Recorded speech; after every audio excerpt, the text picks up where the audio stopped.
Nós vamos apresentar agora a palestra proferida por Simão Pedro, na cidade de Patos de Minas, dia 1º de maio de 2013, durante realização do chá fraterno da Aliança Municipal Espírita de Patos de Minas. Tema abordado: família, muitos caminhos, um destino. Boa tarde a todos. Que Jesus nos abençoe a todos, nos ilumine e nos guarde sempre em paz. Ele disse: ninguém melhor do que eu. Há vários melhores e com mais propriedade poderiam falar com vocês sobre esse tema, mas de forma atrevida. Então vamos conversar um pouquinho, não mais do que umas 4 horas, sobre, 3 horas e 50 minutos, 3h45, 50 minutos, sobre esse assunto, que é a vida em família, o viver em família, o que nos foi pedido: vários caminhos, um só destino. Um só destino é vivermos bem em família. Esse seria o motivo da existência familiar e seria também o nosso objetivo: vivermos e convivermos bem. Mas a vida em família também nos traz desafios, aprendizados, crescimentos, e isso também é um dos objetivos da família: aprendermos para crescer, educarmos-nos ou reeducarmos-nos na convivência. Peço licença aos não espíritas para fazer a abordagem baseando na ideia dos espíritos para esse tema sobre família, e também pela nossa própria vivência de cada um, sabemos bem o que é viver em família. Os benfeitores espirituais, quando foram perguntados sobre a família, sobre o laço de família, lá no Livro dos Espíritos, em especial a questão 775, perguntou-se aos espíritos o que seria para a sociedade o resultado do relaxamento dos laços de família. E eles responderam: um recrudescimento do egoísmo, ou seja, um aumento do egoísmo. Se o relaxamento dos laços de família acontecendo aumenta o egoísmo, significa que, em tese, a vida em família é um exercício de altruísmo. Porque quanto mais apertados os laços, mais altruísmo. Quanto mais frouxos os laços, mais egoísmo. Significa então que a vida em família não tira a individualidade, mas é para aprendermos a não ser individualistas, embora tenhamos a individualidade. É para aprendermos que cada um é um, mas vive numa coletividade, vive em conjunto, que nos leva também a entender que o exercício, que a vida em família, melhor dizendo, é um exercício de cessão, de doação e não de recepção. Na família nós recebemos em função da doação individual. Doa-se individualmente, recebe-se coletivamente. Quem ganha é o grupo familiar e, por decorrência, a individualidade. Mas cada um dá de si. Pura e simplesmente, essa é a ideia do norteamento de uma vida em família. Diz a benfeitora espiritual, Dona Joana de Ângeles, no livro SOS Família, que a família é o bastião seguro, é o porto, é o equilíbrio para as almas que vêm para o aprendizado na terra. É lá na família que nós teremos o nosso resguardo. É ali na família que nós temos o cadinho, aquele canto, aquele lugar que nos leva a sentirmos-nos bem e também seguros. Dizem os espíritos, num comentário da questão 774, também lá do Livro dos Espíritos, que a vida em sociedade ocorre a partir da vida em família. E quis Deus, dizem lá os espíritos, quis Deus que, vivendo em família, as pessoas aprenderiam a amarem-se na sociedade a partir do amor familiar.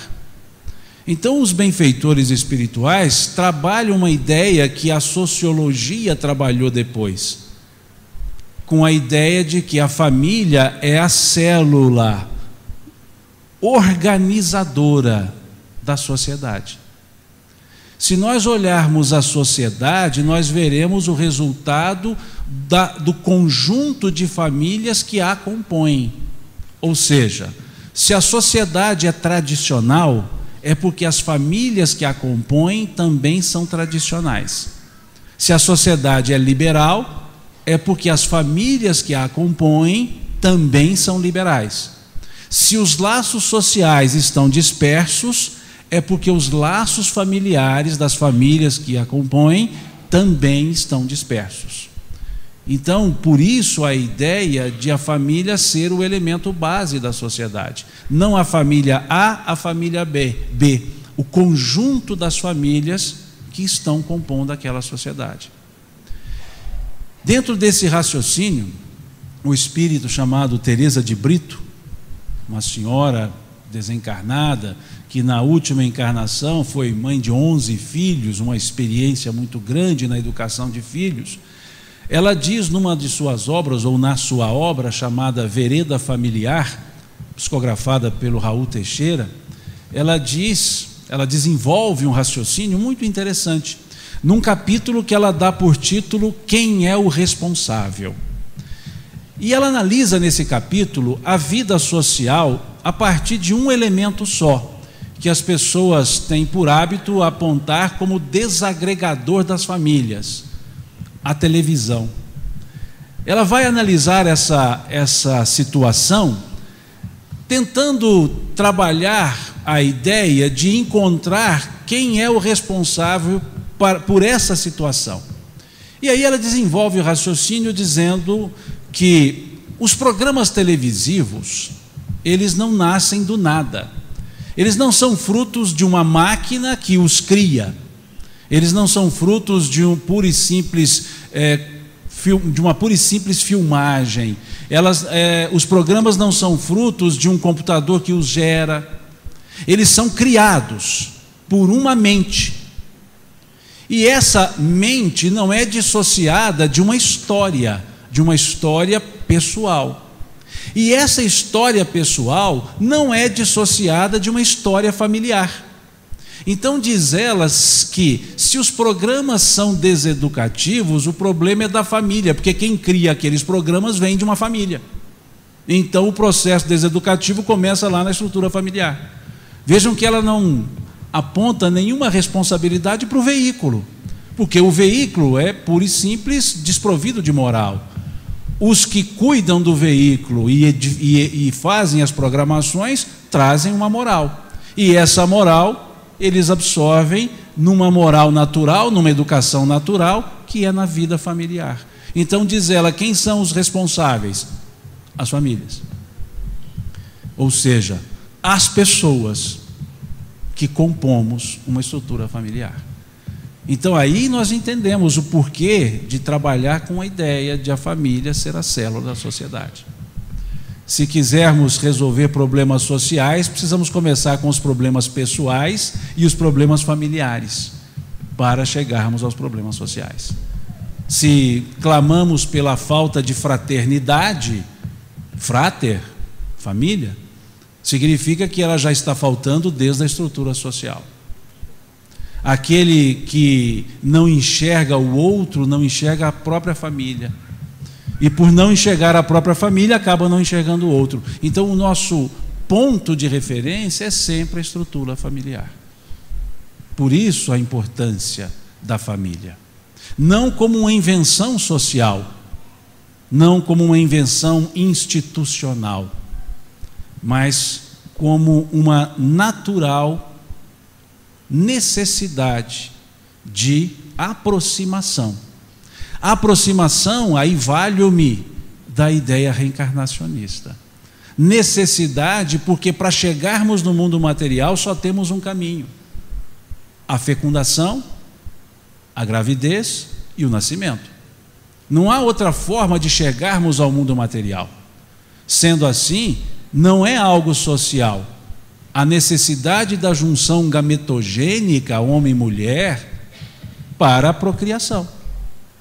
Então não há como chegarmos se não dependermos de duas pessoas. E essas duas pessoas, em tese, seriam a célula da família, seriam os elementos constituidores primordiais da família, pai e mãe, para que haja de fato família. Porque sem os filhos nós teremos o quê? Um casal, mas não necessariamente uma família. Não necessariamente uma família composta de pessoas, de espíritos, que aqui vêm para progredir, para crescer. Se nós, quando encarnamos, só temos essa finalidade, ou seja, o crescimento, significa que a família é a nossa primeira escola.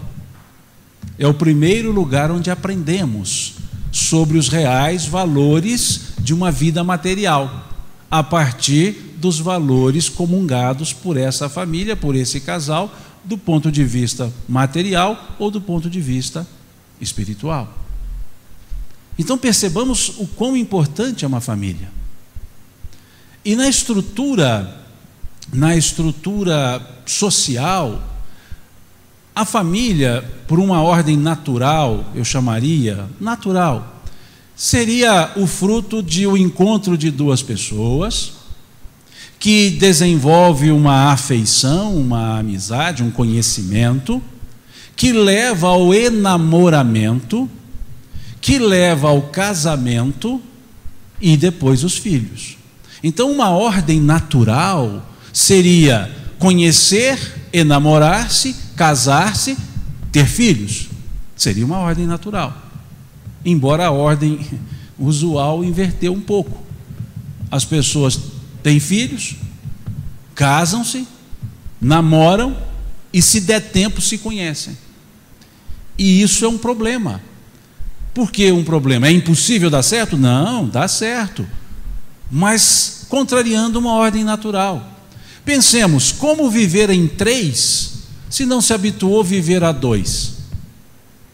A pessoa que está acostumada a viver sozinha, isolada com a sua vida por sua conta, vai ter que dividi-la com outra pessoa. E já começa dividindo em 3. Nós veremos essa etapa. Dá para perceber, dá certo? Dá. Mas uma ordem natural educativa seria um pouco diferente. Porque a gente pergunta muitas vezes, observando pessoas, não é regra, óbvio, mas observando pessoas casadas, e observamos a história dessas pessoas solteiras, a gente começa a perceber diferenças. Há uma lei da física que diz que 2 corpos não ocupam o mesmo espaço ao mesmo tempo, exceto o casal de namorados. Newton, quando elaborou essa ideia, essa lei, ele não percebeu esse aspecto, porque talvez na época dele os namorados ficassem assim um pouco mais distantes, mas hoje, quando você olha um casal de namorados vindo ao longe, você fica numa dúvida: são 2? Não, é 1. Não, são 2. Não, é 1. Porque eles andam tão grudados, mas tão grudados que você não distingue. Ficam ali juntos contrariando uma lei da física, porque são 2 corpos ocupando o mesmo espaço ao mesmo tempo, quase que já interpenetrado esses corpos. E depois você vê esse casal casado. E aí você tem certeza que 2 corpos não ocupam o mesmo espaço ao mesmo tempo. Porque fica um de um lado, outro do outro. Aí você olha a distância e fica na dúvida: por que não são 2? Porque você vê somente um. Um anda numa calçada, outro anda na outra. Você olha um casal de namorados sentado a uma mesa de restaurante, essa mesa 1 por 1, quadradinha, ficam os 2 lado a lado, comem só movimentando as mãos, porque o braço não tem espaço para movimentar. Aí você olha esse casal casado, senta um de frente para o outro. O presente de um casal de namorados é algo interessante. Dá uma gargantilha de presente, uma camisa, um par de sapatos, um par de brincos, um vestido, uma calça. E aí se casam. E aí o marido dá um micro-ondas, dá um fogão, a esposa compra um edredom de casal. Veja os presentes como vão mudando. A fala de um casal de namorados. Vocês já ouviram um casal de namorados conversando? Eu nunca ouvi, porque eles não conversam, eles gungunam. Já viram? Aquela coisinha, aquela gungunagem danada. E quando falam, tratam um ao outro, vocês já viram como eles se tratam? Ô, benzinho, fala coisinha aí, mozinho. Só essas coisinhas. E aí se casam. Passa um tempo, sendo casal mineiro, aquele benzinho vira o quê? Aquele trem que está lá em casa. Aquela coisa que Deus me deu. Vejam. Por que isso acontece? Eu não sei por que acontece, eu sei que acontece. Mas acontece por quê? Dizem as pessoas, é a rotina da convivência. É o conviver, a rotina. E aí nós precisamos perguntar, o que é rotina? O que é rotina? Regra geral, dizem as pessoas que rotina é você fazer a mesma coisa sempre. Concordam? Rotina é fazer a mesma coisa todo dia, fazer a coisa sempre, a mesma coisa sempre. Mas aí perguntemos a nós mesmos: nós almoçamos hoje? Almoçamos. Almoçamos ontem? Almoçamos anteontem? Almoçamos segunda-feira? Almoçaremos amanhã? Mas vocês almoçam todo dia? Isso é uma rotina danada, não é? Coisa mais chata, não é? Ter que almoçar todo dia. Dormiram essa noite? A noite passada? A outra noite? Dormem toda noite? Mas isso é rotineiro demais, não é não? Dormir toda noite ter que dormir. Eu já não aguento mais dormir, porque toda noite eu tenho que dormir. Isso é rotina? Não. Se isso não é rotina, e rotina é fazer a mesma coisa sempre, logo rotina não pode ser fazer a mesma coisa sempre. Porque senão ninguém mais comeria, ninguém mais dormiria. Porque fazemos isso todos os dias. E alguém está cansado aqui de comer? Não. Então o que é rotina? Não pode ser fazer a mesma coisa todo dia. Há uma letra de uma música, cantada na década de 70, obviamente eu não escutei essa música, né?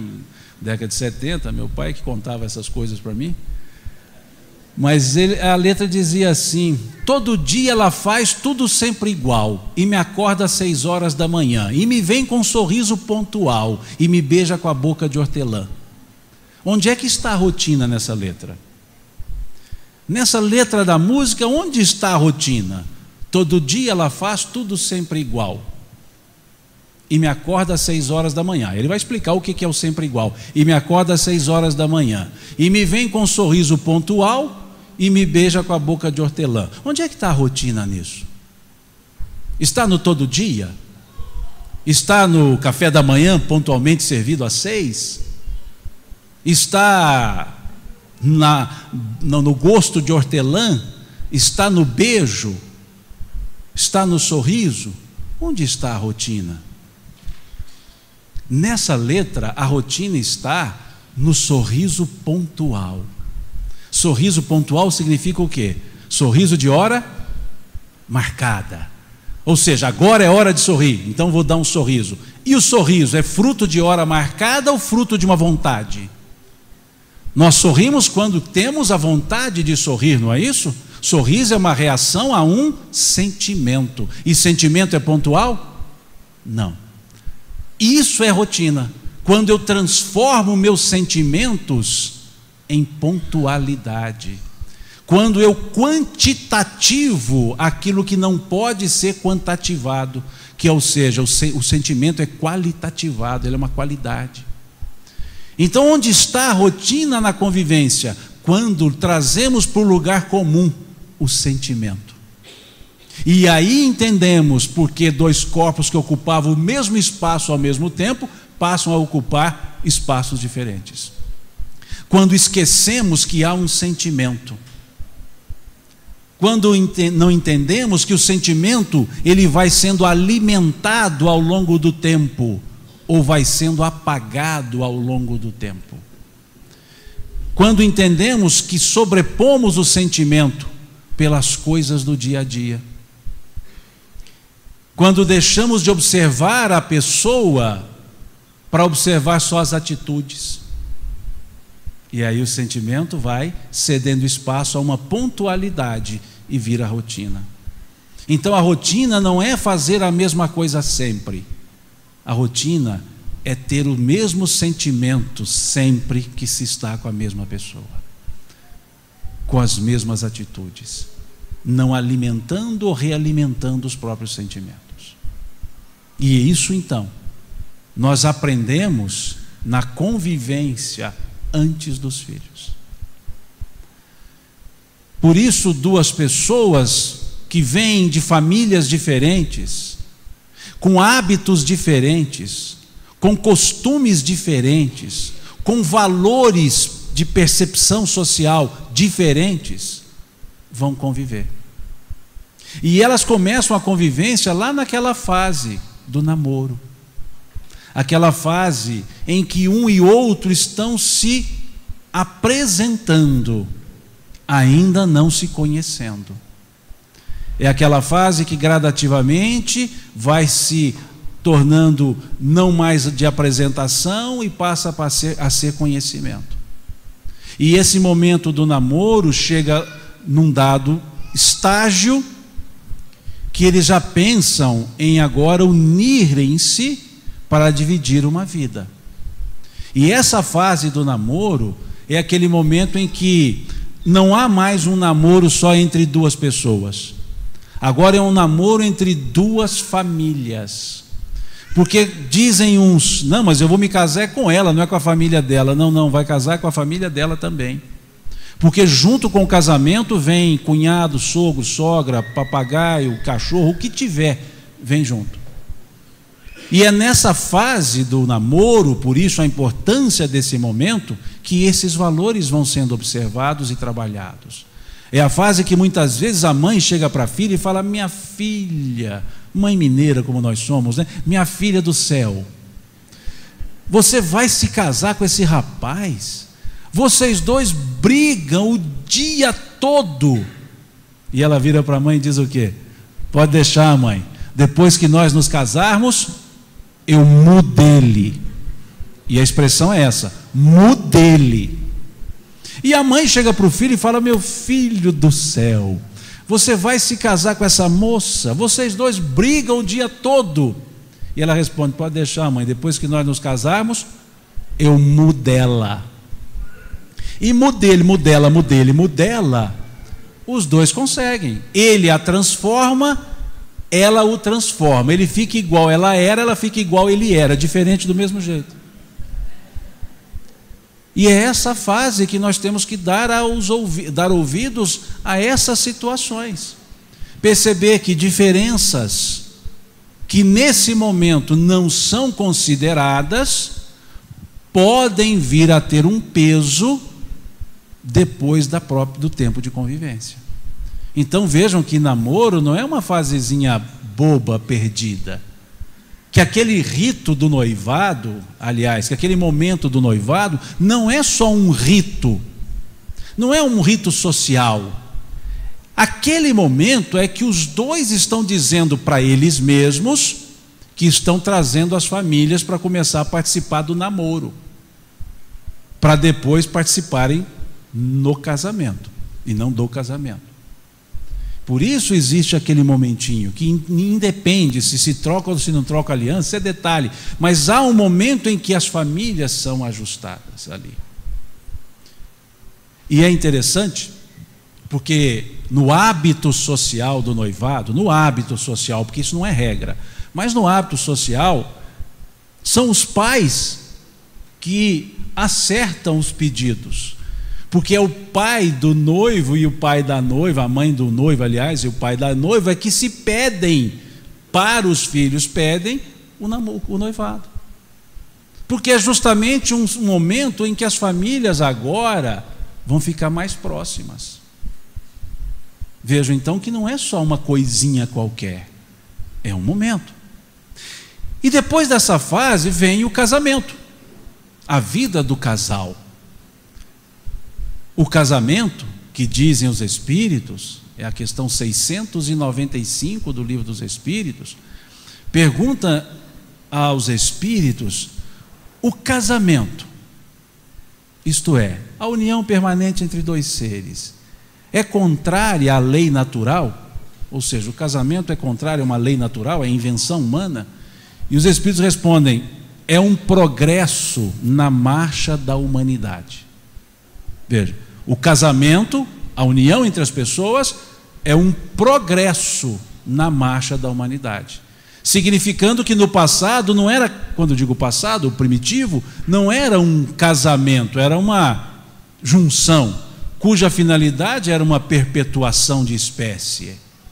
Era apenas uma junção, não uma união, uma junção de pessoas pura e simples pelo instinto de perpetuação. Mas o casamento já não é mais trabalhado, levado pelo instinto de perpetuação.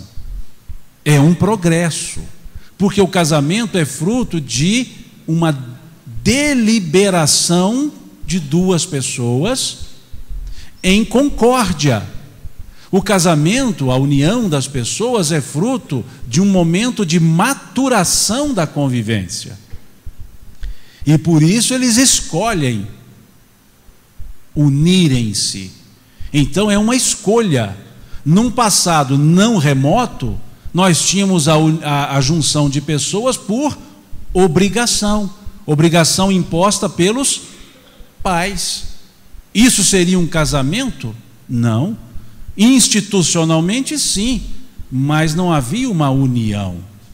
E o interessante, ao perguntar aos Espíritos sobre o casamento, é criar esse entre vírgulas. O casamento, isto é, a união. Veja, a união permanente entre dois seres. E união pressupõe vontades. Percebem? Então nem todo casamento é uma união. Pode ser apenas uma junção de pessoas, mas não uma união. Por quais motivos as pessoas se casam? Se casam por interesse financeiro? Obviamente não aqui em Patos de Minas, em outros lugares. Se casam por interesse financeiro? Há pessoas que se casam por carência, se sentem carentes. Eu preciso de alguém para cuidar de mim na velhice. Então não se case, faça um bom plano de previdência privada. Um bom plano de previdência privada, isso ajuda para cuidar na velhice. Casamento não é plano hospitalar. Casa-se por carência. Esse negócio de ficar sozinho é muito ruim. Aí junta-se uma outra pessoa e continua sozinho.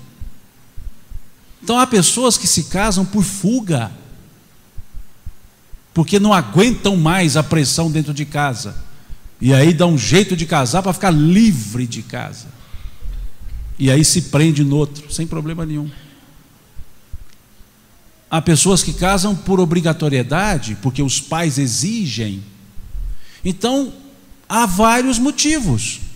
E há pessoas que se casam pela paixão, simplesmente aquela voluptuosa paixão, e olham um para o outro e quando piscam e abrem os olhos estão casados. Há esses que se casam assim também, numa velocidade, quase que pela força do próprio pensamento, a velocidade. Há aqueles que se casam só pela beleza física do outro ou da outra pessoa, e há aqueles que se casam pela escolha de um sentimento, pela maturação de um sentimento, que nós chamamos amor. Então são vários motivos que levam as pessoas a se casarem. E os motivos que levaram as pessoas a se casarem, salvo o amor, são os motivos que levam as pessoas a se separarem. Quanto dura um casamento? Quanto tempo durará o motivo que levou ao casamento? Os que se casam por fuga, quando não mais fugitivos, se separam. Os que casam por necessidade financeira, assim que estão abastecidos, não mantêm mais casamento. O que se casa por paixão, tão logo esse verniz cede, e ele cede, acaba o casamento. Casam-se pela beleza pura e simples física, viram dois colchões amarrados, o casamento se desfaz. Casam-se por obrigatoriedade de outrem, não mais sendo obrigado, não ficam casados. Casam porque todo mundo casa, né? Então vamos casar. E quando não é mais porque todo mundo casa, aí todo mundo se separa, aquele também se separa. Então quanto tempo dura um casamento? Quanto tempo durará o motivo que levou à união? Por isso a importância de saber o motivo pelo qual eu me caso. Por isso o casamento ser união e não junção. União de pessoas. E essa união leva ao casamento ou leva à convivência. E aí vem aquele aspecto da ordem natural. Primeiro é preciso que os dois aprendam a dividir espaços. Eles não dividiam espaços. Cada um tinha o seu. E agora juntam-se esses espaços e vão dividi-los. E aí preciso aprender a viver em três. Vou ficar na frente do sol para te ajudar um pouquinho.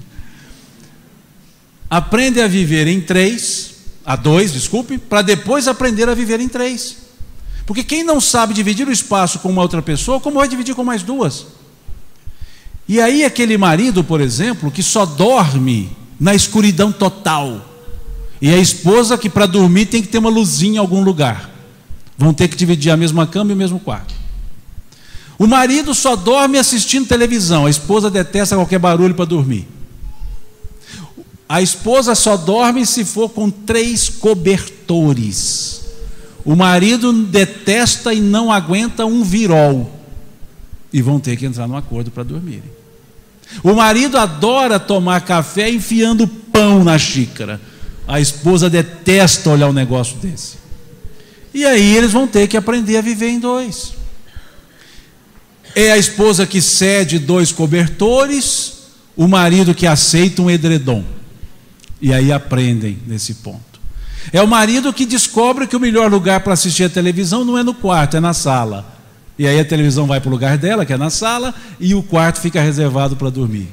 E eles entram num acordo. É a esposa é o marido que aprende a dormir com um tampão de olhos para ficar com escuridão total, para a esposa ter aquela luzinha, penumbra para ela poder dormir. É o marido que continua enfiando pão no café, mas de costa para a esposa para ela não ver. E aí eles ajustam para viver em dois. E olha que são as coisas mais simples essas que eu estou dizendo, porque ainda temos as diferenças de personalidade. E aprendendo a viver em dois, aprendendo o que é ceder espaço para ganhar espaço coletivo, estão preparados para viver em 3. Aí sim, os filhos. Porque agora saber ceder já é algo natural no casal. E vindo os filhos, mais cessões. Cederemos de novo. Por isso então era a ordem natural: conhecer, casar, ter filhos. Pura e simplesmente, naturalmente. Não porque é obrigado, não é isso. Mas dá para inverter a ordem? Tanto dá que estão invertendo. Mas adaptar a viver em 3 sem viver a 2 primeiro é mais difícil. Porque muitos casais, quando chegam aos filhos, o primeiro filho, desarmonizam-se. Não tenho nada contra marido, não é isso não, gente. Mas em grande parte de tempo, os maridos não entendem, ou não entendemos, melhor dizendo, os maridos não entendemos o que é ser mãe. Nós não entendemos o que é uma gravidez, embora até no meu caso eu force assim uma barriga. Mas nós não entendemos o que é gravidez.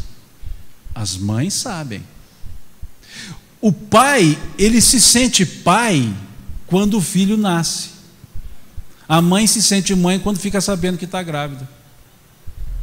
Então a mãe é muito mais mãe do que pai, nem que seja por 9 meses, mas é. Nós, os maridos, os pais, não sabemos o que é amamentação. O máximo que sabemos é numa solidariedade sonífera, que é ficar acordado uns minutinhos acompanhando a esposa amamentando. Mas uns minutinhos, porque ela amamenta por vários minutos, a gente fica acordado por alguns minutos. E dorme. Normalmente a esposa está de costa para a gente, ela não vê que o marido está dormindo. O máximo da solidariedade masculina. Mas não sabemos o que é o ato de amamentar. A mãe, em relação ao filho, ela sente 3 momentos de perda. Aquela primeira perda do cordão umbilical, está nascendo o filho, mas está cortando um cordão umbilical, aquilo dá uma sensação de perder utilidade. Porque eu antes alimentava puro e simples, direto comigo, a mãe entendendo. Agora, ele está fora. Depois uma segunda perda na desamamentação, porque agora não é mais o néctar da mãe. Ele agora pode comer as outras coisas, não precisa da mãe para esse fim mais, a não ser para servir de mão de obra para levar a comida à boca. E a terceira perda é quando vem aquela uma para casar com meu filho. Essa é a mais difícil. Quem que ela pensa que é para vir tirar o meu menininho? A menininha até não, mas o menininho. E os pais não entendemos isso. Então é comum nascer um filho e os laços conjugais afrouxarem. Por incompreensão masculina. Porque naquele momento a mãe tem um desgaste emocional, um desgaste físico, jornada dupla, tripla. Obviamente a atenção ao marido vai diminuir. Em quantidade, mas não necessariamente em qualidade. E o marido não quer aceitar isso. E, quase que inconscientemente, algumas vezes fica com ciúme do próprio filho, em relação à mãe. Por falta de preparo de convivência na cessão de espaço. Não aprendeu nessa convivência. Por isso esse momento do casal. Esse momento em que os dois vão aprender a conviver, nas questões emocionais também, desenvolvendo a compreensão. É um ponto fundamental na convivência conjugal, desenvolver a compreensão. Perceber que o outro não vai agir da forma que eu quero, e que eu também posso não corresponder à forma que esse outro, essa outra quer. Compreender que onde há duas cabeças, há 2 pensamentos. Perceber que o fato de nos unirmos não nos anulou em termos de individualidade. Perceber que o marido e a esposa têm os seus momentos próprios. Compreender as atitudes, a partir das próprias atitudes da pessoa. Perceber que cada pessoa reage de maneira diferente a um mesmo estímulo. E sem desenvolver a compreensão, como teremos uma boa convivência? Como teremos uma harmonia na conjugalidade? Está lá a esposa sentadinha, pensando na vida, e aí chega o marido, todo romântico para ela, e diz assim: em quem que você está pensando? Não é nem o que você está pensando, é em quem. E aí faz uma pergunta invasiva dessa, vai receber uma resposta bem assim, evasiva. Para perguntas invasivas, respostas evasivas. Ela vai dizer: em você, meu bem. Veja, nós não temos esse direito de invadir a consciência alheia. Ah, mas é meu marido, é minha esposa. Não, é um outro aspecto. O pronome possessivo não deveria ser usado no sentido de posse, de propriedade. Não é meu marido, não é minha esposa. É o marido e é a esposa, que não tem dono um do outro, mas que se doam sem que o outro seja proprietário, sem que o outro seja posseiro. Há uma doação, eu me dou, mas o outro não me tem. A esposa a mim me dá, mas não me tem. Eu não a tenho, desculpe-me. E eu dou a ela e ela não me tem. Porque ninguém tem ninguém. Então não é meu, não é minha. É o casal. São duas pessoas. E isso é a compreensão. Perceber que, até me lembro, certa vez, eu estava em Patrocínio, num salão lá de cabeleireiro, para cortar o cabelo, e eu, para esperar a minha vez, eu puxei lá um jornal informativo, porque a gente, homem, quando vai em salão de cabeleireiro, lê jornal, não lê aquelas revistinhas. E puxei o jornal informativo, que se chamava Cláudia. Uma revista, 10 de abril de 1992, a data da revista. Eu gravei a data porque me chamou a atenção a matéria da capa, que versava sobre o ciúme. E havia uma pesquisa, melhor dizendo, uma enquete sobre o ciúme. E nessa enquete perguntava-se às pessoas como elas viam o ciúme. E uma dessas pessoas, cujo nome foi colocado como Maria, mas deixando claro a reportagem que não era o nome verdadeiro, era um nome fictício para preservar a figura, a imagem da pessoa, a personalidade.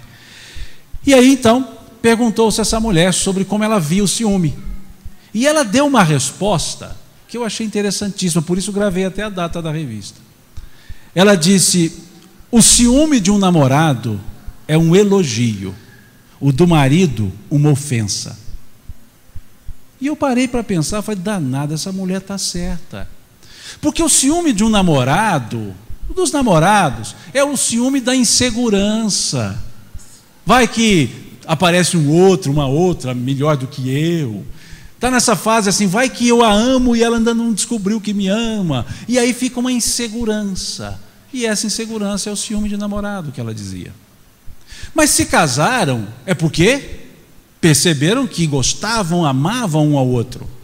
E aí o ciúme já não é mais desconfiança, não é mais insegurança, é desconfiança. Por isso ela dizia, o ciúme do namorado é um elogio, do marido, uma ofensa. Mas não fiquem tranquilas mulheres não, porque namorado e marido é gênero, tá? Não é especificidade, ou seja, da namorada e da esposa também é do mesmo jeito. É um elogio e é uma ofensa. Por quê? Pela falta de compreensão. E aí esse ciúme é ofensivo. Mas não adianta desenvolver a compreensão se não se desenvolve também a sensibilidade para perceber o outro, ser sensível ao outro, sabendo conversar, sabendo usar as palavras e colocar nas palavras o sentimento de respeito e consideração. Desculpe um exemplo pessoal, mas eu não era casado ainda, eu estava na fase de namoro com a minha esposa, isso já tem mais de 27 anos. Eu comecei a namorar com 2 anos, tá? Já tem mais de 27 anos. Eu conversava com ela na porta da casa dela e ela, eu fiz uma pergunta, ela não respondeu. Eu esperei mais um pouquinho, ela não respondeu. Eu fiz a pergunta de novo, ela não respondeu. E aí eu disse assim, carinhosamente: você não vai responder? Desembucha. E olha que ela ainda se casou comigo, depois desse desembucha. Ela me olhou assim e disse, ela me chama até hoje por Pedro, né? Ela disse assim: Pedro? E aí eu vi o quanto que o desembucha, além de chulo, é mal educado. A partir daí, nunca mais usei essa expressão com ela, porque eu vi que aquilo não era agradável, mas eu tive que aprender primeiro com ela isso. Então a gente não percebe, a gente perde a sensibilidade na convivência. Vai convivendo, e aí a gente esquece o por favor, o muito obrigado. A gente esquece que o outro ou a outra não são obrigados a fazer as coisas para nós. Começamos a ser econômicos nas palavras, querendo que o outro a entenda sem que nós pronunciemos nada, ou a outra pessoa. Então é preciso nessa convivência conjugal desenvolver a sensibilidade, perceber que a outra pessoa, assim como eu, é sensível àquilo que lhe é feita, ou lhe é feito, como eu também sou com aquilo que me é feito. E além de desenvolver a compreensão, desenvolver a sensibilidade, é preciso também desenvolver o sentimento. Não adianta ser compreensivo, ser sensível, se eu não tenho sentimento. O sentimento que me levou ao casamento, o amor. Entender esse amor. Um amor que muitas vezes nós confundimos com vontade, com sensação. O amor, aquele sentimento genuíno que nos aproximou, não que nos fez conhecermos lá atrás, mas nos aproximou no casamento, na convivência. O amor cantado por Paulo, lá na sua carta aos Coríntios, por exemplo, na sua primeira carta, no capítulo 13, quando ele dizia que o amor não arde em ciúmes, o amor não se ensoberbece, diz ele, o amor tudo ama, o amor tudo crê, o amor não se ufana.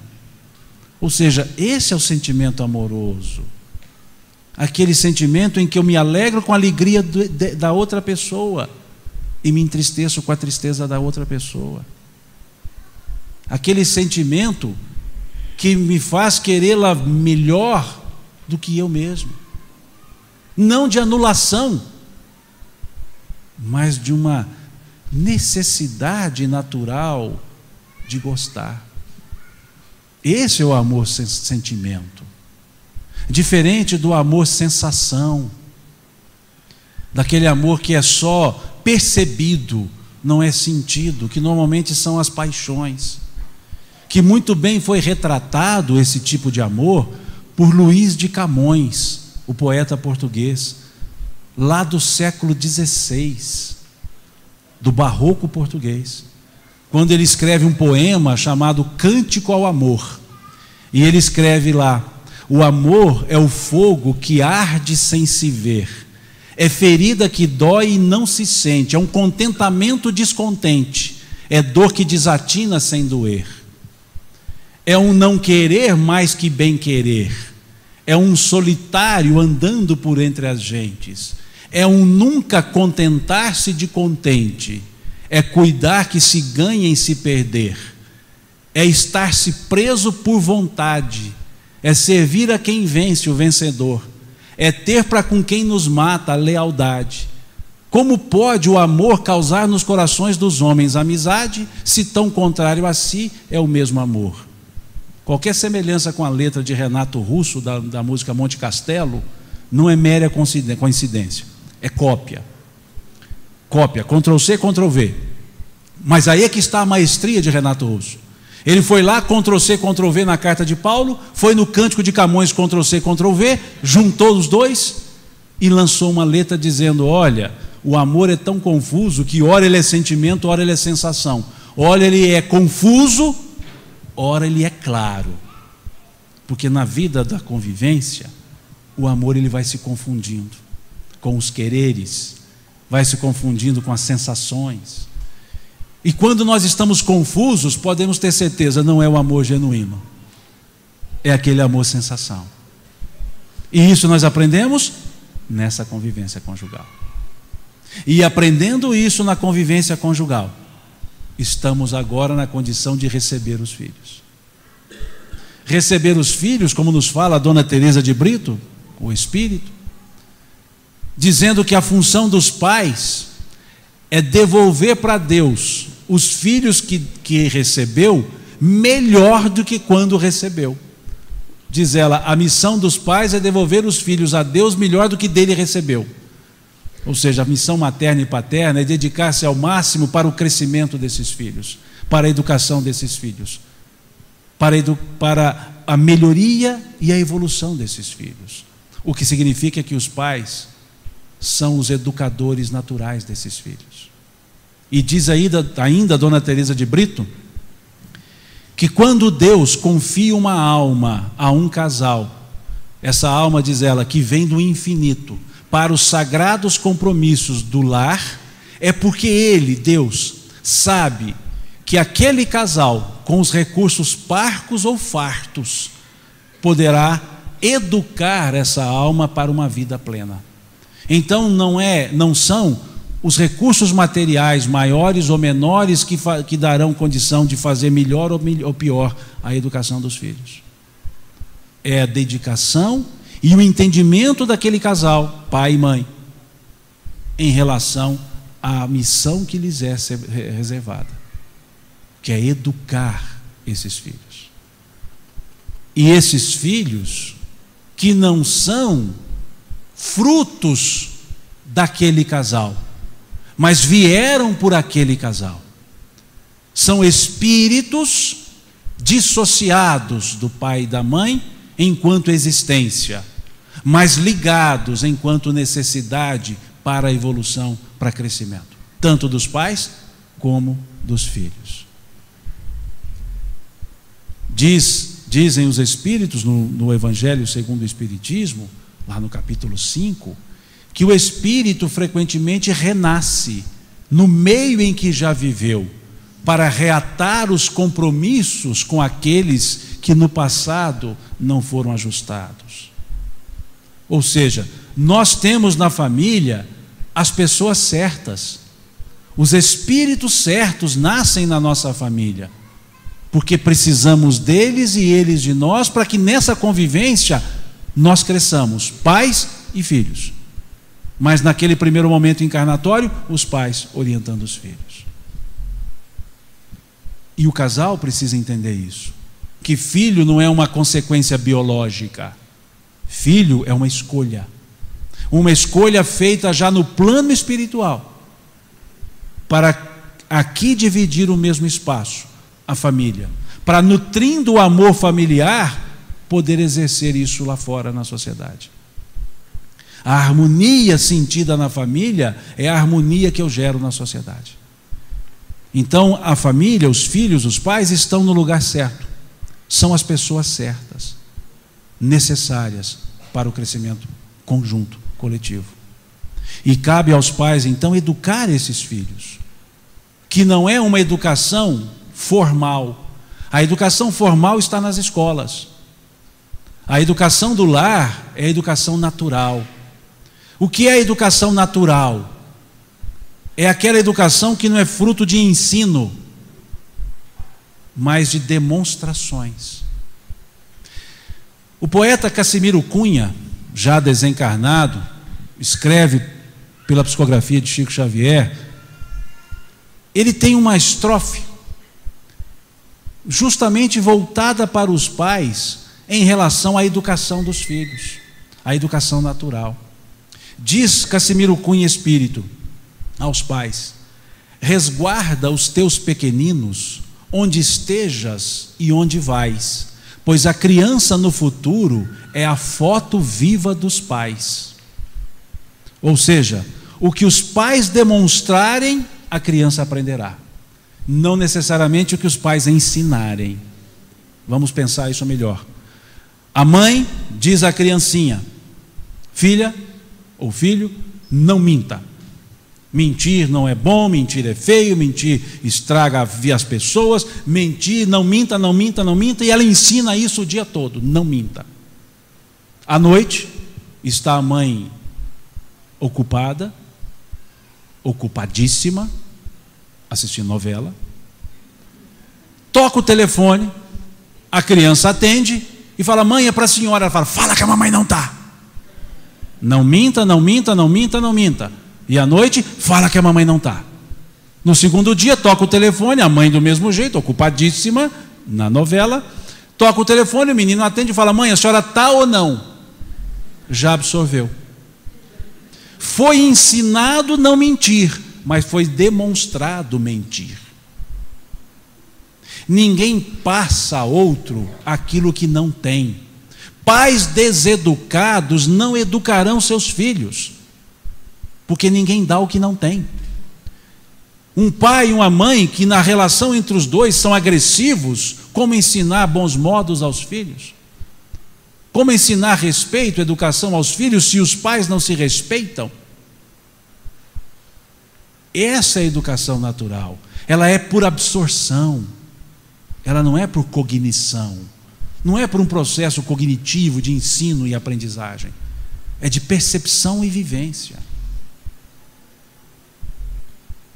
Então, vejam a responsabilidade que nós temos como pais, quando demonstramos aos nossos filhos a maneira de ser. Confundimos autoridade com autoritarismo. Confundimos medo com respeito. E impomos aos nossos filhos medo e não respeito. E impomos isso por força, não por convicção, ou seja, autoritarismo. Dizem os Espíritos, no Evangelho segundo o Espiritismo, que a verdadeira autoridade, a autoridade legítima, é aquela que se apoia nos exemplos que se dá do bem. Então, como querer educar nossos filhos para o bem, se as nossas atitudes não são boas, se as nossas posturas não são boas? Essa é a educação natural, que se aprende no dia a dia, na forma de ser. Então os pais precisam se olhar para poder educar melhor seus filhos. E aí preocupar também com a educação formal, que é dada pelas escolas. Diz o Espírito Emmanuel, no livro Consolador, psicografia de Chico Xavier, na questão 109 desse livro Consolador, que a melhor escola para a preparação das almas chegadas na terra é a família. Diz ele, os institutos de ensino propriamente dito podem até educar, mas só a família pode dar as bases do caráter. Vejam que delicado. Então, como ser pai e ser mãe sem antes ter essa certeza, essa maturidade de que nós, os pais, seremos os responsáveis pelo que o filho vai fazer na vida, com o nosso aprendizado. Aliás, com o aprendizado dele através das nossas demonstrações. Então, isso é um ponto-chave que precisamos pensar enquanto pais. Perceber que os filhos não são iguais, que cada um é um espírito diferente, cada um é um, e não educá-los de maneira igual. Porque muitos se questionam que tem muito mais filhos, 3, 4 filhos, por que um é de um jeito, o outro que foi educado do mesmo jeito, debandou, ficou completamente complicado. E a resposta é justamente nisso: educou do mesmo jeito aqueles que não eram do mesmo jeito. Há filhos que são mais pegajosos, a educação é mais pegajosa. Há filhos que são um pouco distantes, a educação também respeita essa distância. Tem filhos que você vai abraçar, ele nem movimenta os braços, ele fica assim. O outro não, você pensa em abraçar, ele já te agarra. Os pais amarão os filhos do mesmo tanto, mas demonstrarão não do mesmo jeito. Porque cada um tem uma maneira de entender, de perceber esse amor dos pais e de pedir esse amor dos pais. Não é regra? Não é regra. Mas os filhos, pensemos, o mais velho, nós dizemos que o mais velho é o filho que aprende na marra a ter paciência. Porque é o filho que, quando nasce, pai e mãe não sabem nada a respeito de ser pai e mãe. Se você quiser saber quem é o mais velho, você pergunta o seguinte: quanto tempo você ficou de cuero, com cuero? Porque o mais velho, ele fica meses com cuero. É até fácil de pegar, porque ele está com aquele cuero, ele fica parecendo uma tábua, você segura assim, fica retinho. O segundo filho já nasce com camiseta do Los Angeles Lakers, Chicago Bulls, New York Knicks. Veja, o primeiro filho, só da mãe dele pensar em pisar descalço no chão, a mãe fala: você já está doente. Só dele pensar nisso. O segundo filho pisa descalço no chão, a mãe fala: menino, você vai ficar doente. O terceiro fica sujinho andando no chão. E o quarto, a mãe fala: tem mais um, está por aí. Então aquele primeiro filho, ele tem um processo educativo um pouco diferente. E ele responde também diferente. Então não é regra. Mas normalmente o filho mais velho, ele tem uma certa integridade. Ele vira um preposto do pai e da mãe, um responsável em nome deles. O pai sai, a mãe sai e fala: filho, cuida dos seus irmãos. A menina já vai ajudar lá os irmãozinhos, o pai já vai dizer: você tem que ficar atento, porque você vai ser o sucessor no negócio. Então eles já são educados a serem dessa forma. Não é regra. Normalmente o filho mais velho, a mãe está recebendo visita em casa, ele chega correndo, a mãe olha com um canto de olho, ele volta caladinho, não fala nada. Pode até não ser inteligente, mas é esforçado, porque o que é pedido ele cumpre. O do meio nós dizemos que é o filho da comparação, o segundo. Chega a mãe e fala para o menino: mas o seu irmão na sua idade já tinha passado de ano. O seu irmão na sua idade já me ajudava nas tarefas. O seu irmão na sua idade já... E ele olha para o irmão assim, né? E qual é a característica desse segundo filho? Que não é regra, mas qual é a característica desse filho do meio? Ser o contrário do filho mais velho. Porque só se compara o que é semelhante, o que é diferente não se compara. Então ele quer ser diferente. O mais velho é introvertido, o do meio é extrovertido. O do meio é aquele que chega correndo na sala quando a mãe está recebendo visita, a mãe olha com um canto de olho e ele fala: que só está me olhando desse jeito. Esse é o do meio. Ele é mais articulado, porque tem um na frente. Vamos encurtar a família, deixar só 3. O filho caçula, não é difícil saber quem é o caçula. É só você perguntar: quem aí tem apelido até o fim assim, já mais adulto? Quem que tem apelido de Inho? É o caçula. Aí fala: vem cá, Joãozinho. Aí chega um Joãozinho de 2 metros. É o Joãozinho. O caçula, ele tem um mais íntegro na frente dele, que é o mais velho, tem um articulado na frente dele, que é o do meio. Então ele tem que ser de outro jeito. Ele é mais pegajoso. O caçula não pode ver colo de mãe vazio. Ele senta. É um caçula já assim, grande, pesadão, a mãe esquálida. Ele olha e não resiste, senta. A mãe quase morre, mas senta. Porque o caçula, ele tem que ter outro jeito para chegar aos pais, para buscar o mesmo amor. Então ele vai com essa outra característica. É comandado? Nada, caçula é esperto. Ele faz aquilo que ele quer de um jeito tranquilo. O irmão mais velho vai sair, ele fala: eu quero sair com você. O mais velho fala: você está ficando louco? Você é uma criança, vou te levar. Você é um menino, um pirralhinho, não vou levar de jeito nenhum. Ele fala: mãe. Na hora o mais velho leva. Então veja, cada um ocupa o seu espaço, do seu jeito, e buscam a mesma coisa: o amor do pai, o amor da mãe. Por isso é que não se ama do mesmo jeito, mas com a mesma intensidade. Nasce um filho, os pais amam, nasce o segundo amam, nasce o terceiro amam, nasce o 28º amam, 36º amam, não interessa. Mas cada um é de um jeito. E se cada um é de um jeito, a educação de cada um é de um jeito também diferente. Por isso que tratá-los igualmente não os fará iguais, porque eles já são diferentes. Então cada um se ama, cada um se educa do jeito que ele demonstra a necessidade, mas com a mesma intensidade. Perceberam então por quê? Qual a importância dos pais? Eles darão rumo à vida desses filhos, que não são deles, mas estão com eles. Porque os filhos são filhos, como dizia Gibran, o poeta, da ânsia da vida por si mesma. Ou seja, eles são espíritos diferentes, e que veem nos pais os seus educadores amorosos, aqueles com os quais eles poderão sempre contar. E os pais verão nos filhos não a sua continuidade, mas verão nos filhos o resultado da educação e do amor que eles deram. E é isso que forma então a família, nesse conceito de caminhos diversos e um destino só, a vida em harmonia.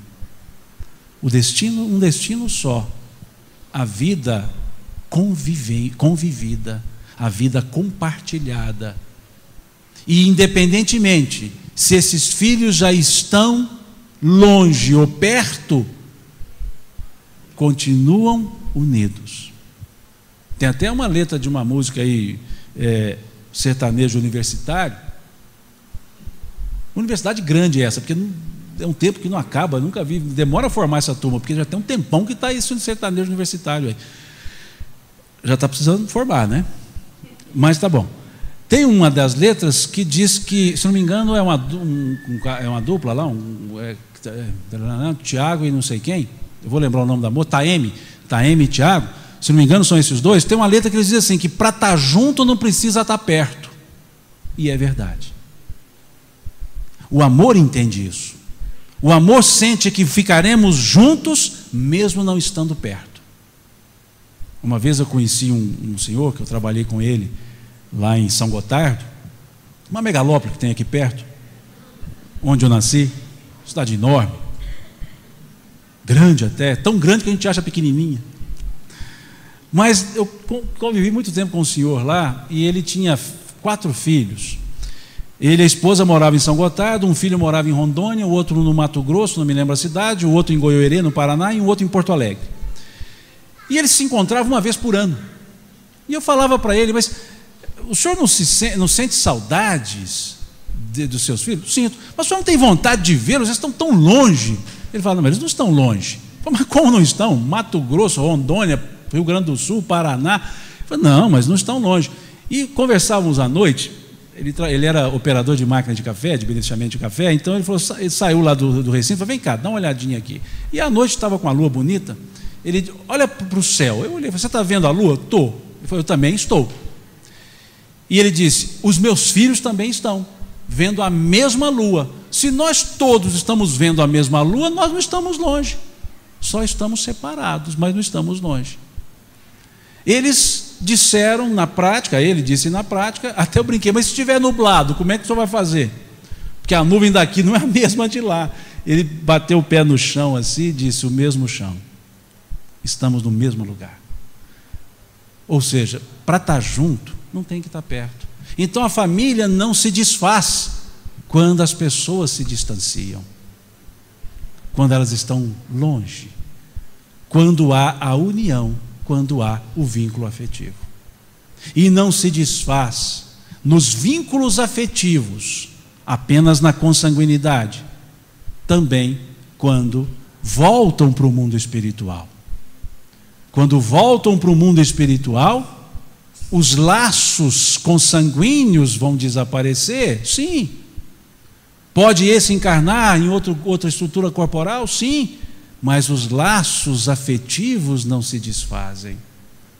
E em cada encarnação, nós aumentamos os laços familiares, porque transformamos da consanguinidade a afetividade e formamos uma grande família universal. Então, nada separa uma família que está unida pelos laços afetivos. Nada separa as pessoas que têm no afeto o motivo da sua união, de estarem juntos. Isso é família, que não depende do sangue, da consanguinidade, mas do afeto. Os laços que apertam a vida familiar são os laços do afeto, do amor. Isso torna a família, de fato, uma família, e não só de direito. E os laços afetivos, quando existentes na formação da família, não desfazem. E por não se desfazerem, a união é permanente. Aquele casamento que se ajusta nos laços da afetividade, ele é a união permanente. Aí nós entendemos o unido por Deus. Deus é amor. Se Deus une, é o amor que une. E aquilo que é unido pelo amor, não se separa. Mesmo que se distancie, não se separa. E encerrando a nossa conversa, um pintor queria pintar um quadro que fosse a sua obra-prima, a melhor pintura, aquele quadro que representasse a coisa mais bela do mundo. E ele não conseguia uma inspiração para poder colocar na tela a coisa mais bela do mundo. E aí ele sai de casa e, caminhando na rua, ele se encontra com um poeta.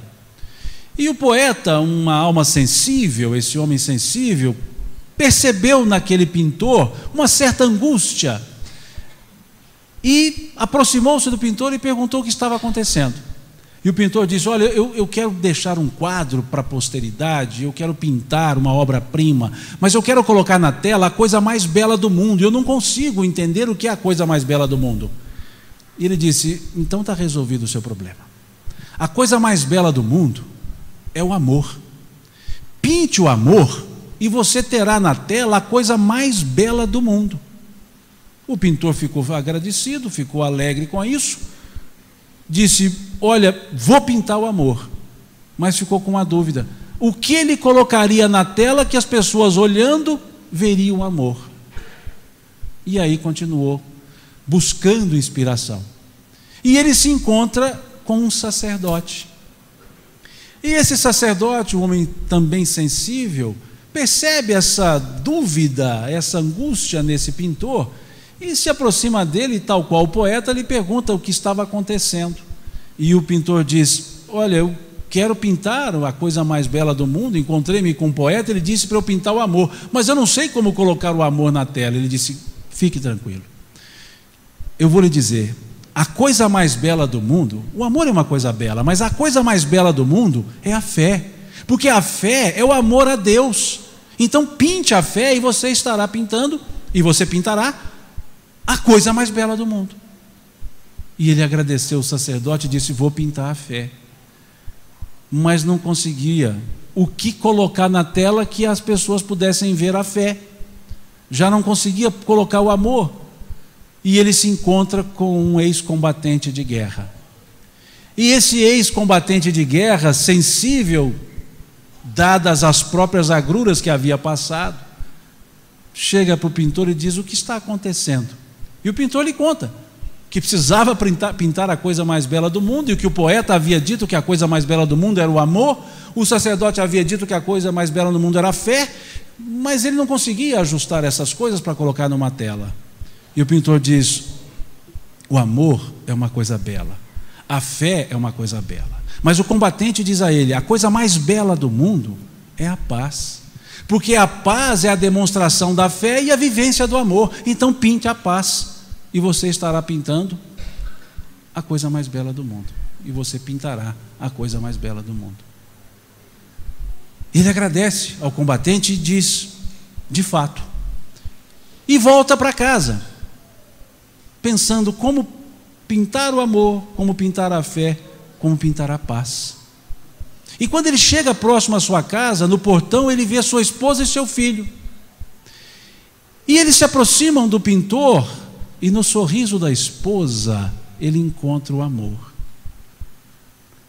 O filho lhe abraça com segurança, e ele encontra no abraço do filho a fé. E entram em casa, e dentro de casa ele encontra a paz. Vai para o ateliê e pinta. E no outro dia ele chama a esposa, o filho, e mostra o quadro, cujo título era Minha Família, a coisa mais bela do mundo. Não há nada mais belo do que uma vida harmoniosa na família, onde exercitamos o amor, onde cultivamos a fé e onde nos sentimos em paz. Se assim não está sendo, reveja o conceito sobre família e aperte um pouquinho mais esse laço do afeto, para que tenhamos na família o amor, a fé e a paz, e assim nos sentiremos realizados e retornaremos ao mundo espiritual com mais um grupo de pessoas que partilhará de uma grande família que nós fazemos desde quando existimos, a família universal, a família dos filhos de Deus. Agradeço a vocês pela paciência de me ouvir, agradeço pelo convite que nos foi feito, nessa família, dessa fraternidade aqui chamada chá fraterno. Agradeço a vocês, e com a minha mineirice, que eu não consigo ficar longe dela, Deus lhes pague.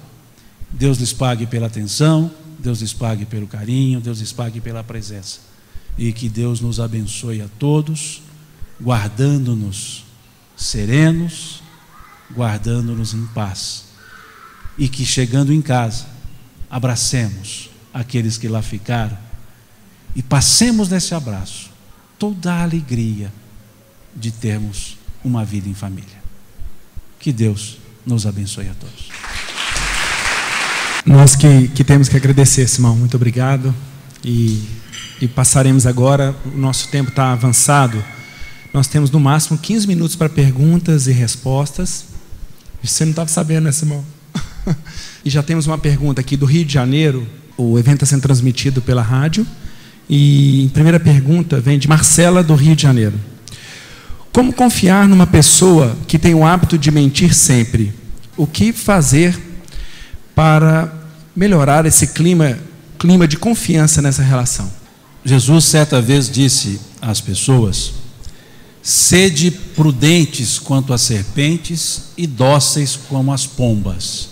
Ou seja, não sejamos ingênuos. Ser amoroso não é ser ingênuo. Ser amoroso não é ser imprudente. Quando somos apenas dóceis, nós caminhamos para a ingenuidade. Quando associamos a docilidade à prudência, nós temos o equilíbrio.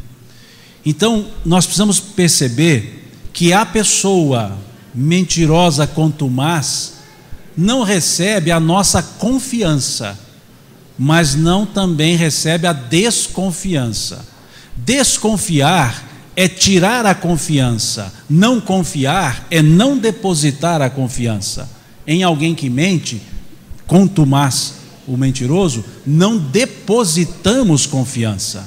Então temos a prudência, e em nome dessa prudência nós educamos essa pessoa. Quando ela perceber que não é depositária de confiança, ela terá que fazer por merecer a confiança, e nesse caso, sendo verdadeira. Então não deposite confiança em quem não pode devolver essa confiança. Não confiar é diferente de desconfiar. Desconfiar, repito, é tirar a confiança que se tem.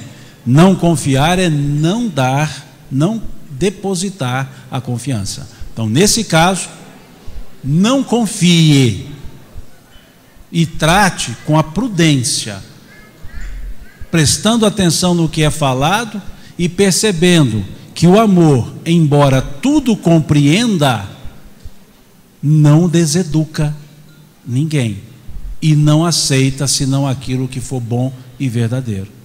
Então seja prudente nessa relação com a pessoa e só deposite aquilo que de maneira certa possa ser voltada como verdade. Prudência como as serpentes e docilidade como as pombas. Simão, outra pergunta aqui da plateia. Quando o casal não tem filho, então não é uma família, mas resgata suas dívidas passadas? Duas coisinhas. Vamos fazer de trás para frente. Nós não estamos encarnados para resgatar dívidas. A encarnação não é uma punição. Encarnação não é um instituto de correção. Reencarnação é uma oportunidade de crescimento. Então nós não estamos aqui, não é para resgatar a dívida com aquela pessoa, nós estamos aqui para desenvolver o afeto. Nós estamos aqui para sermos afetuosos para com as pessoas. Estamos aqui para desenvolver o amor pelas pessoas. E essa natural afetuosidade, esse natural amor, ele acaba resgatando. Então eu não faço com propósito de resgate. Eu resgato com o propósito do amor. Então é diferente o conceito. Um casal, duas pessoas é uma família. Sim, porque estão dividindo um espaço, estão dividindo suas vidas em prol da coletividade e optaram em não ter os filhos, mas não para se isolarem da sociedade, mas para poder adotar a sociedade inteira, porque esse casal sem filhos pode olhar pelos filhos alheios, pode cuidar daqueles que precisam das atenções, porque não tem os seus. Então também pode ser considerado uma família esse casal, mas não para se isolarem. E também tudo depende de motivos. Qual o motivo para não ter filhos? Ah, porque eu não quero estragar a beleza estética, pensa a mulher. Isso não é um motivo, isso é um egoísmo. Não, é porque é complicado lidar com filhos. Isso também é egoísmo e omissão. Então tudo depende dos motivos. Um casal sem filhos, ou um casal com filhos adotados, também é família. Não é a prole que determina a família no sentido lato. Não é a consanguinidade que define a família no sentido lato. A consanguinidade ou não é uma família. A existência de filhos ou não faz do casal também uma família. Se está programado no mundo astral para um filho vir em uma família e a mãe morre, como fica a questão do filho em sua criação? Então, se está programado no mundo astral que para um filho vir em uma família e a mãe morre, como fica a questão do filho em sua criação? Tudo é parte de uma programação reencarnatória. A ausência de um, ou seja, pai e mãe, não significa insucesso na educação e no crescimento dessa alma, desse ser, desse filho. A ausência de um ou de uma, ou seja, pai ou mãe, pode ser fator não complicador, mas fator dificultador, mas não é fator de insucesso. Como fica esse filho, essa alma, educada pelo outro cônjuge, educada pelo pai ou pela mãe que aqui ficaram? E o pai ou a mãe que aqui ficaram não farão o papel do outro. Muitos dizem assim: eu sou pai e mãe, seja só pai. Ah, eu sou mãe, mas sou mãe e pai, porque o pai já morreu e eu fiz as vezes de pai. Não, faça as vezes de mãe, porque aquela figura, pai e mãe, eles são insubstituíveis no processo familiar. Então você dedicará mais, mas não para fazer o papel do outro, porque aquela ausência, ela vai ser percebida, mas mantendo a figura do pai ou a figura da mãe, que já desencarnaram, mas mantendo a figura, a ausência não vai ser sentida, vai ser apenas percebida. E aquela figura afetiva pai, aquela figura afetiva mãe, faltantes, passarão a existir e não terão a falta. Então continuará naturalmente o processo educativo se o cônjuge sobrevivente, materialmente falando, entenda essa característica, que ao tentar substituir o pai ou a mãe, está anulando a história daquele pai e daquela mãe. E na família não anula-se a história de ninguém. Quando temos irmãos e há um irmão ou outro irmão que desencarnam, que morrem, é muito comum dizer que a família tem um número reduzido. Então, se a família tinha 4 irmãos, morre um, o pessoal diz: quantos vocês são? Eles dizem: nós somos 3. Não, eles são sempre 4. Minha família, nós somos 8 irmãos. 3 já estão desencarnados, mas nós somos 8 irmãos. 5 ficamos encarnados, mas somos 8 irmãos, porque não se anula a existência pela morte, pela ausência. Então o pai e a mãe ausentes não estão anulados, e serão anulados se o outro tentar fazer o papel dele. Então mantém o papel da ausência física, mas da presença sentimental, e o sucesso será o mesmo que se estiver os dois presentes. Gente, são só mais 2 perguntas, né, para terminarmos. Simão, sou professor e no dia a dia escolar recebemos alunos com histórico de desestruturação familiar muito grande. Como trabalhar na educação formal com pouco que não foi trabalhado na família? Existe alguma sugestão para inserir no contexto pedagógico e espiritual? A escola, ela não tem a função de formar ninguém. Ela é informativa e pela informação contribui para a formação. A escola, ela não substitui a família, e a escola não preenche lacunas que a família deixou.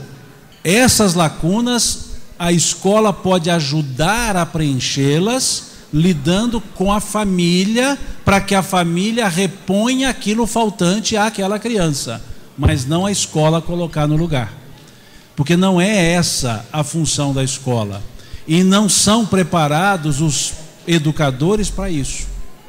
Então, como lidar? É com a família.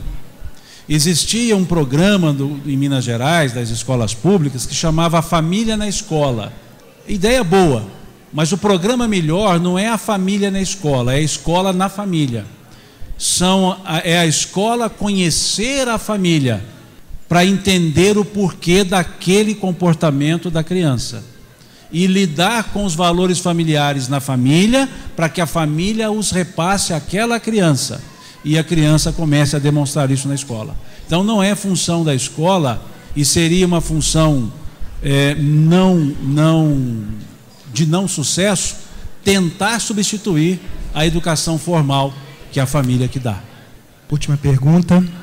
Quando a família adota um filho que foi rejeitado, ela retira o resgate dessa criança? Deve ser adotado ou não? A adoção não é um ato de obrigação ou de fachada social. A adoção é um ato de sentimento e amorosidade que aqueles pais sentem por aquela criança. O filho adotivo, ele é um filho duplamente escolhido no mundo espiritual para aproximação àquela família, e escolhido depois quando a família traz aquela pessoa para conviver com ela, mesmo não tendo vindo por ela. Então nós dizemos que o filho adotivo, ele é duplamente amado, pela escolha espiritual e pela escolha do mundo social, do mundo material. E não é por uma obrigação que tem que adotar, porque muitos casais adotam pensando o seguinte: eu não posso ter filho, então eu vou adotar um, para substituir o filho que eu não posso ter. Isso não é adoção. A adoção não é para tapar lugar. A adoção é um ato de amorosidade, trazendo a pessoa para uma convivência familiar amorosa, de igual forma da amorosidade consanguínea. E adotar uma pessoa, na pergunta colocada, rejeitada, é um ato de amor altamente favorável ao resgate daquela pessoa, porque reencarnação não é para punir ninguém, reencarnação não é para fazer ninguém sofrer, e o que nós pudermos fazer pelo bem das pessoas, nós estaremos ajudando essas pessoas nos seus próprios resgates e não abandonando-as para que elas possam sofrer.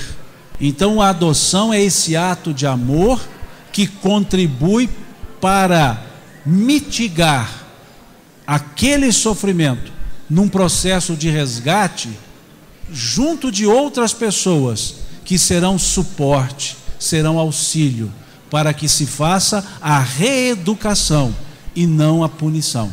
Deus não quer punir, Deus nos dá a oportunidade para repararmos as nossas ações e crescermos.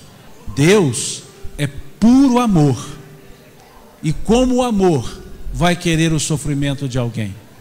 Se somos filhos de Deus, somos filhos do amor. E como demonstramos isso?